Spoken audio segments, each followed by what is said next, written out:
সম্মানীয় দর্শক বন্ধুগণ, পশ্চিমবঙ্গের বিভিন্ন জেলায় অতিবৃষ্টি ও বন্যার কারণে প্রচুর পরিমাণে ফসল নষ্ট হয়েছে। তারপরেই রাজ্যের মুখ্যমন্ত্রী ঘোষণা করেছিলেন ক্ষতিগ্রস্ত কৃষকদের শস্য বীমা প্রকল্পে আর্থিক সাহায্য করা হবে। এর মধ্যেই উঠে এলো গুরুত্বপূর্ণ আপডেট। রাজ্যের কৃষিমন্ত্রী বৈঠক করে জানিয়ে দিলেন দুটি গুরুত্বপূর্ণ সিদ্ধান্ত। এর ফলে রাজ্যের ক্ষতিগ্রস্ত কৃষকরা দারুণভাবে উপকৃত হতে পারেন। কি গুরুত্বপূর্ণ আপডেট উঠে এসছে, শস্য বীমা প্রকল্পে আর্থিক সাহায্য কখন করা হবে, সে ব্যাপারে কি আপডেট, সম্পূর্ণ তথ্য আপনাদের সামনে তুলে ধরব। এর আগে অনুরোধ, চ্যানেলে নতুন হয়ে থাকলে ছোট্ট চ্যানেলটি সাবস্ক্রাইব করে নোটিফিকেশন অল করে রাখতে ভুলবেন না, এবং যেসব ব্যক্তি ইতিমধ্যেই সাবস্ক্রাইব করে রেখেছেন তাদের জানাই আন্তরিক ধন্যবাদ।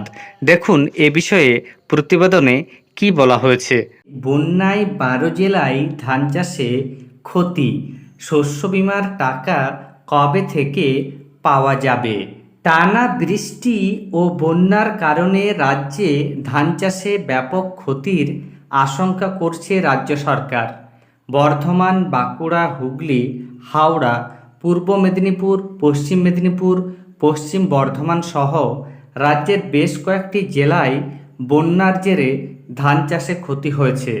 কারণ ওই জেলাগুলির বেশ কয়েকটি এলাকায় বন্যার জলের তলায় চলে গিয়েছে ধান জমি, যার কারণে সেই এলাকাগুলিতে ধান চাষে ক্ষতি হবে। সূত্রের খবর, তার ফলে প্রায় 2 লক্ষ হেক্টর জমিতে ধান চাষ ক্ষতিগ্রস্ত হয়েছে বলে প্রাথমিক রিপোর্ট পেয়েছে রাজ্য সরকার। তবে পুরোপুরি ছবিটা পরিষ্কার হতে কয়েকদিন লাগবে। জল নামা পর্যন্ত অপেক্ষা করবে প্রশাসন। এদিকে বন্যা কবলিত এলাকায় ক্ষতিগ্রস্ত কৃষকদের জন্য প্রয়োজনীয় পদক্ষেপ করার নির্দেশ দিয়েছেন মুখ্যমন্ত্রী মমতা বন্দ্যোপাধ্যায়। বাংলা শস্য বীমা প্রকল্পের সুবিধা প্রত্যেক ক্ষতিগ্রস্ত কৃষককে দেওয়ার সিদ্ধান্ত নেওয়া হয়েছে। বর্তমান পত্রিকার খবর অনুযায়ী কৃষি দপ্তরের প্রধান সচিব ওঙ্কার সিং মিনা এবং অন্য পদস্থ কর্তাদের নিয়ে বৈঠক করেন কৃষিমন্ত্রী শোভনদেব চট্টোপাধ্যায়। শস্য বীমা প্রকল্পের সুবিধা 30 সেপ্টেম্বরের মধ্যে নিশ্চিত করতে ক্ষতিগ্রস্ত কৃষকের নাম নথিভুক্ত করতে নির্দেশ দেওয়া হয়েছে। প্রয়োজনে সর্বাধিক সংখ্যক ক্যাম্প করার কথাও বলা হয়েছে। এছাড়াও রবি মরশুমে বিকল্প চাষের জন্য 15ই অক্টোবরের মধ্যে সরষে এবং ডাল বীজ কৃষকদের মধ্যে বিতরণের কাজ শেষ করার নির্দেশ দেওয়া হয়েছে। অন্যদিকে বন্যার কারণে রাজ্যে সবজি চাষেরও ব্যাপক ক্ষতি হয়েছে।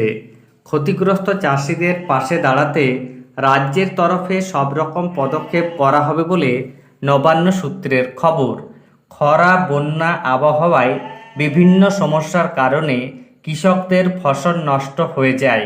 কৃষকদের এই ক্ষতি কমানোর লক্ষ্যেই পশ্চিমবঙ্গ সরকারের একটি প্রকল্প হলো বাংলার শস্য বীমা প্রকল্প। শস্য বীমা প্রকল্পের উদ্দেশ্য হলো কৃষকদের ফসল ক্ষতিগ্রস্ত হলে তার সঠিক মূল্য দেওয়া। এই প্রকল্পের মাধ্যমে ক্ষতির পরিমাণ যাচাই করে তবে চাষিদের টাকা দেওয়া হয়। বাংলা শস্য বীমা প্রকল্পে ক্ষতিগ্রস্ত চাষিদের ব্যাংক অ্যাকাউন্টে সরাসরি ওই টাকা পাঠানো হয়। তাহলে বুঝতে পারছেন, যে সকল এলাকায় ধান চাষে ক্ষতি হয়েছে সেই ক্ষয়ক্ষতির হিসেব করে সরকারের তরফ থেকে সরাসরি শস্য বীমা প্রকল্পে টাকা দেওয়া হবে। এর মাঝেই কৃষিমন্ত্রী দুটি গুরুত্বপূর্ণ পদক্ষেপ বা গুরুত্বপূর্ণ সিদ্ধান্ত জানিয়েছেন।